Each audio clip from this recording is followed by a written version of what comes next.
At 29,000 feet, Mount Everest is the highest point on this planet. Reaching temperatures as low as minus 80 degrees Fahrenheit and with winds of up to 200 miles an hour, it is a treacherous place that has taken many lives. My friend Yuli had passed away here the previous year attempting one of his greatest climbing projects to date, something that had never been done before.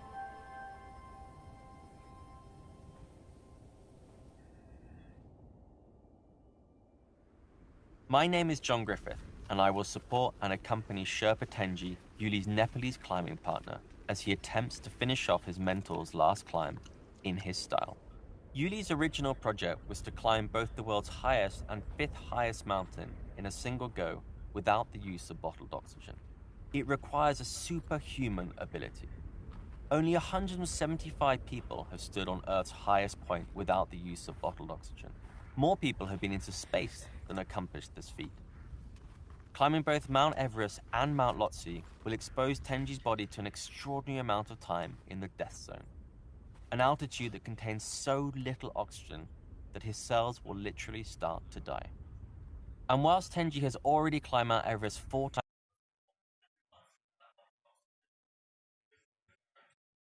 again, it's a race against time.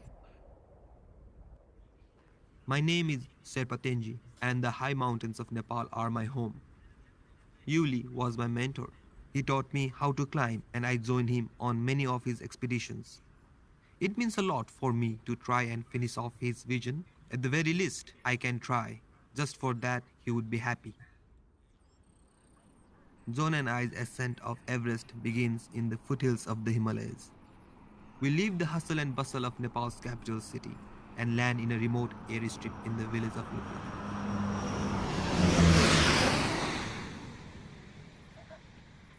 It is reputed to be the most dangerous airport in the world. Both landings and takeoffs run the risk of crashing into the mountains around it.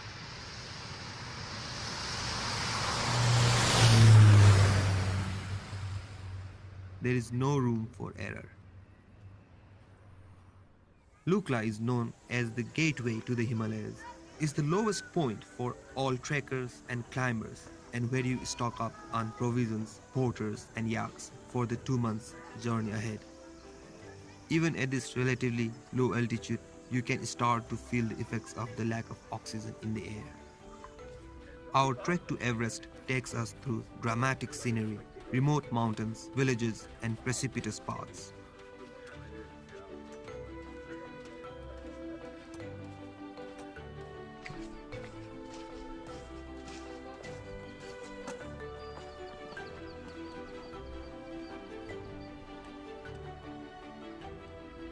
The mountains in Nepal are covered with Buddhist statues called stupas and thousands of prayer flags fluttering in the wind. The wind passes over the prayer flags and brings luck to those living and climbing in these remote places. For me, this valley is a very special place. It's where my family and I have lived and worked for generations, and I always like to stop by the tea houses to catch up with friends and relatives.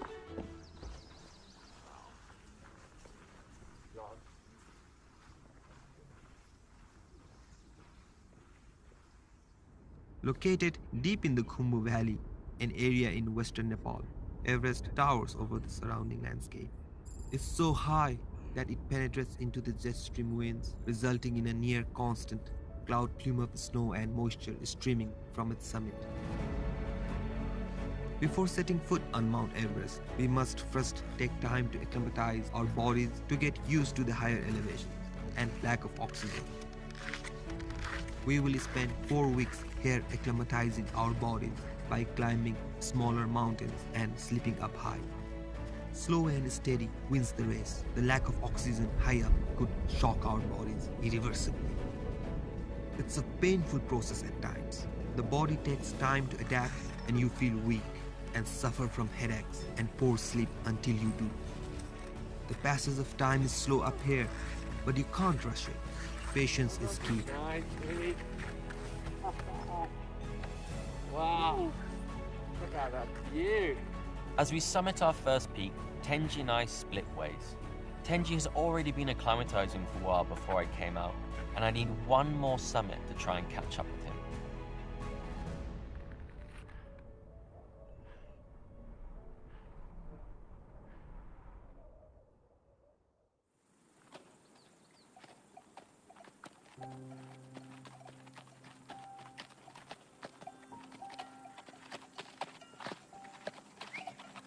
As I make my way past the yak herders, I head on over to one final peak by myself to finish off my acclimatization process.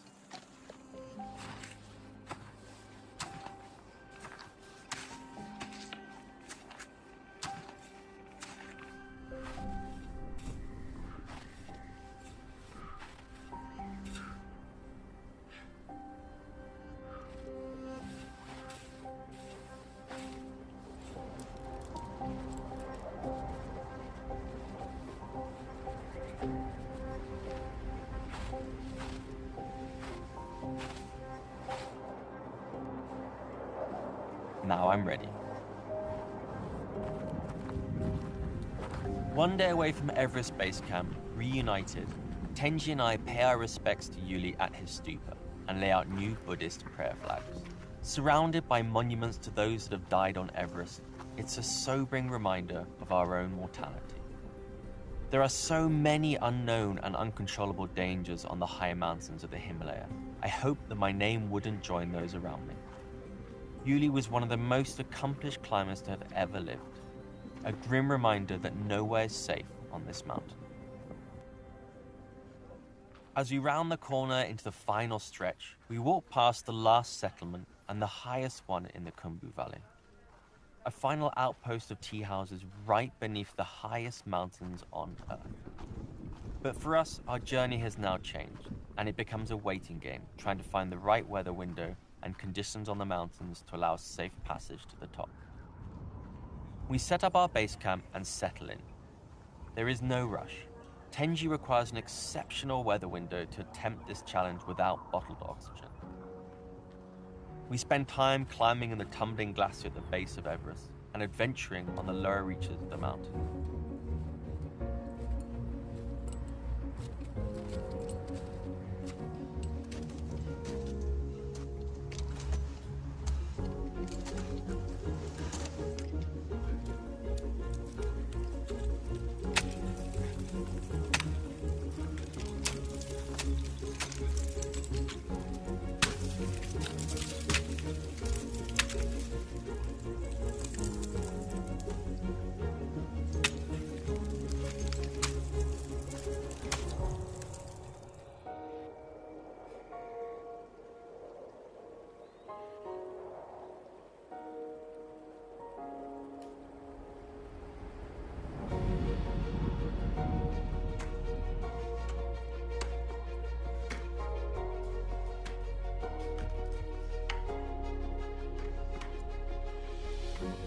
But for now, we eat, we sleep, we wait.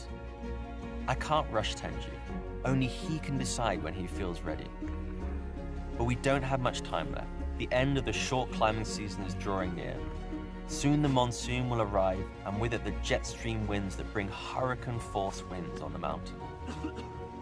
With one more weather window left until the end of the season, we start to set our eyes on the top of the world. The real challenge begins now.